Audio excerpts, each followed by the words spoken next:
బాగుంది అంటే ముందు ఇచ్చిన దానికన్నా కూడా క్వాలిటీ పెంచారు. ముందు ఇచ్చింది మేము 2 HP మోటార్తో హెల్త్ పరంగా. అదేవిధంగా ముఖ్యంగా చాప్ కట్టర్స్ ఉన్నాయి, గడ్డి కత్తిరించే యంత్రం 50% సబ్సిడీ గవర్నమెంట్ అందించేటటువంటి మెనూ ప్రకారం పిల్లలకి అందించడం అనేది జరుగుతుందన్నమాట. నెక్స్ట్ వసతి గృహంలో మీరు చేర్పిస్తారనేసి ఆశిస్తున్నాం. Thank you sir. Excise shop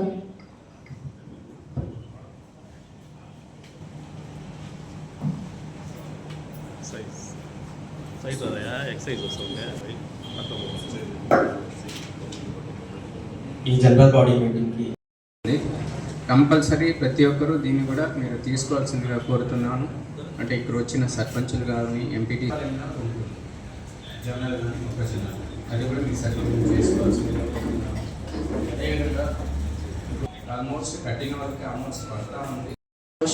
అదేవిధంగా వారి యొక్క ఆధార్ నంబర్ మిస్ అవ్వడం కావచ్చు, వారి యొక్క ఫోన్ నంబర్ మిస్ అవ్వడం కావచ్చు, లేకపోతే భూమి జాయింట్లో పడి ఉండడం కావచ్చు, లేకపోతే కోరిలేషన్ ఏదైనా ప్రాబ్లం అయి ఉండొచ్చు. వాళ్ళకి ఇప్పుడు మనకి ఇంతకుముందు లాగా సర్వే నంబర్ ఇవ్వట్లేదు, మీకు తెలిసే ఉంటుంది. ఇప్పుడు LPM అని చెప్పేసి అంటున్నారు. LPM అంటే ల్యాండ్ పార్సల్ నంబర్. సో ఈ LPMలకి మనం ఇంతకు ముందు ఏవైతే సర్వే నంబర్లు ఉన్నాయో వాటిని జత చేస్తామన్నమాట. సో ఈ జత చేసే క్రమంలో కొన్ని సర్వే నంబర్లు మిస్ అయ్యి ఉంటాయి. సో అవన్నీ కూడా మనము ఫైండ్ అవుట్ చేసి ఏవేవి తప్పులు ఉన్నాయి పట్టదారు పాస్ పుస్తకాల్లో అనేది మనం కన్ఫర్మ్ చేసుకొని దాన్ని బట్టి సరి చేసుకొని సరైన పట్టాదారు పాస్ పుస్తకాలు మనం పంపిణీ చేయాలని చెప్పేసి ఒక మంచి ఉద్దేశంతో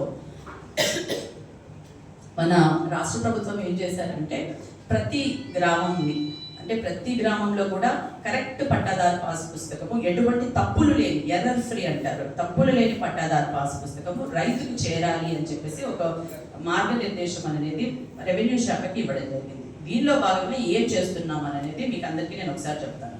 ముఖ్యంగా ప్రస్తుతము మనకి తాళంబేడు గ్రామము మనకి ఏ డ్రైవ్ కింద తీసుకోవడం జరిగింది. ఈ తాళంబేడు గ్రామంలో 860 ఖాతాలు ఉన్నాయి మనకి. ఈ 860 ఖాతాల్లో రెవెన్యూ శాఖకు సంబంధించి మేము ఏం చేస్తున్నామంటే ప్రతి ఖాతాదారు దగ్గరికి వెళ్తాము, వెళ్ళి అతని పట్టాదారు పాస్ పుస్తకం అంటే ఏదైతే మనకి 1B వస్తుందో అదంతా మేము డౌన్లోడ్ చేసుకుంటాము. ఆ వ్యక్తి దగ్గరికి వెళ్ళి ఈ పేరు నీదేనా, ఈ ఫోటో మిస్ అయ్యి ఉంటే నీ ఫోటో ఇవ్వు, లేకపోతే ఈ ఫోన్ నంబర్ నీదేనా, ఈ ఆధార్ నంబర్ నీదేనా, ఈ కులం ఇదేనా అని చెప్పేసి, అదేవిధంగా ల్యాండ్ హోల్డింగ్స్ భూ కవతాలకు సంబంధించి ఈ సర్వే నంబర్లో నువ్వు ఉన్నావా, అండ్ ఈ విస్తీర్ణం ఇంతేనా, ఇంకేమన్నా రావాలా, లేకపోతే ఎక్స్ట్రా ఏమన్నా నీ పేరు పైన నమోదైందా అని చెప్పేసి ప్రతి ఒక్క రైతుని మేము టచ్ చేస్తున్నాం. సో ఈ విధంగా టచ్ చేయడం వల్ల ఏమవుతుందంటే ఎటువంటి తప్పులు కూడా మనకి రావు పట్టాదారు పాస్ పుస్తకాల్లో. ఇదివరకే జరిగిన తప్పులు పక్కన పెడితే ఇప్పుడు రాబోయే కొత్త పట్టాదారు పాస్ పుస్తకాలు ఏవైతే ఉన్నాయో అవి తప్పులు లేని పట్టాదారు పాస్ పుస్తకాలు మనకి ప్రింట్ అయ్యి రావాలి, అందరి సౌలభ్యం కోసం అని చెప్పేసి ఒక గొప్ప ఉద్దేశంతో ఈ కార్యక్రమం ప్రారంభించబడింది. కాబట్టి ఇప్పుడు అంటే 3 HP అంటే మరి ఫేస్ మారుతుందా అంటే ఏమి అనుమానం లేదు. కంపల్సరీ ప్రతి ఒక్కరు కూడా చాప్ కట్టర్స్ తీసుకోవాల్సిందిగా కోరుతున్నాను. ఎందుకంటే ఇప్పుడైతే ఆన్లైన్లో మీరు అప్లై చేసుకోవచ్చు. అప్లై చేసుకుంటే ఇమీడియట్గా వితిన్ 10 డేస్లో మేము ఇస్తున్నాం, 10 to 15 డేస్లో ఇస్తున్నాం. కంపల్సరీ మీరు చాప్ కట్టర్స్ తీసుకోవాల్సిందిగా కోరుతున్నాను. అదేవిధంగా మొక్కజొన్నలు ప్రతి ఒక్క సచివాలయం కూడా 2 tons పైన వస్తుంది. తక్కువ అంటే కూడా ప్రతి ఒక్క RSK కూడా వస్తుంది. ఆల్మోస్ట్ జొన్నలు అయితే కేజీ 17 కండక్ట్ చేసి వాళ్ళకి అవేర్నెస్ ప్రోగ్రామ్స్ కూడా కండక్ట్ చేయడం జరిగింది. అంతే ఎక్సైజ్ డిపార్ట్మెంట్ తరఫున టోల్ ఫ్రీ నంబర్ను కూడా ప్రజల్లోకి విస్తృతంగా తీసుకెళ్ళడం జరిగింది.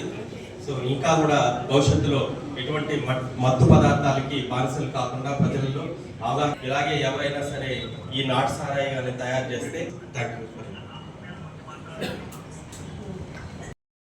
కానీ మాకున్నటువంటి 5 మండలాలు గుడిపాల, చిత్తూరు, అర్పల్లు, తర్వాత పెనుమూరు, గంగాధర్, నెల్లూరు ఈ మండలాలకు సంబంధించి ఏవైతే విలేజెస్ నాటు సారాయితో ఎఫెక్ట్ అయి ఉన్నాయో ఆ గ్రామాలని లక్ష్యంగా చేసుకొని ఈ నవోదయం 2.0లో భాగంగా మేము విస్తృతమైన దాడులు నిర్వహించడం జరిగింది.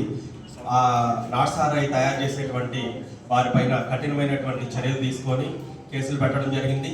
అలాగే చిత్తూరు రూరల్ మండలంకి సంబంధించి మన తుమ్మిందపాలెంలో ఉన్నటువంటి ఎవరైతే నాటుసారాయి తయారీదారులు ఉన్నారో వాళ్ళకి 18 మంది నుంచి వాళ్ళని బైండ్ ఓవర్ చేయడం జరిగింది. గౌరవ ఎంఆర్ఓ గారి దగ్గర మనం బైండ్ ఓవర్ చేయడం జరిగింది. అలాగే ఈ నవోదయం 2.0లో భాగంగా మనము ఈ సారాయి ఎఫెక్టెడ్ గ్రామాలు ఏవైతే ఉన్నాయో వాటిని ఏబీసీ కేటగిరీ విలేజెస్ కింద మనం డివైడ్ చేసుకొని అక్కడ ఎటువంటి నాటు సారాయి తయారు చేయకుండా వాళ్ళకి జీవనోపాధిని కల్పించడానికి కూడా మనం ప్రయత్నాలు చేయడం మాట్లాడుతున్నాము.